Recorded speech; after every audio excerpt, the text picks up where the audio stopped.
అందరికీ నమస్కారం. గీతా పఠనానికి స్వాగతం. నా పేరు రాజేశ్వరి. ఇవాళ మనం భగవద్గీత మొదటి అధ్యాయం అర్జున విషాద యోగంలో 44వ శ్లోకం చదువుకుంటున్నాం.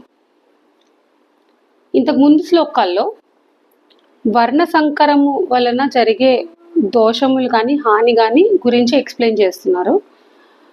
ఇప్పుడు కిందటి శ్లోకంలో వర్ణ సంకరము వలన కులధర్మములు జాతి ధర్మములు నశిస్తాయి అని చెప్పారు. సో ఇప్పుడు కులధర్మము జాతి ధర్మము నశించుట వలన కలిగే హానిని గురించి వర్ణించుచున్నారు ఈ శ్లోకంలో, అంటే 44వ శ్లోకంలో.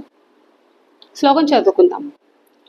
ఉత్సన్న కుల ధర్మాణం మనుష్యాణం జనార్దన నరకే నియతం వాసో భవతీత్యను శుశ్రుమా.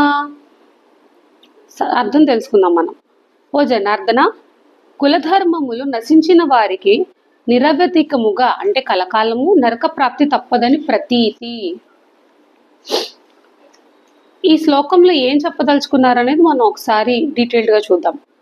కులధర్మములు జాతి ధర్మములు నశించినచో మానవులు పూర్తిగా అధర్మముల యందు చిక్కుకొందురు.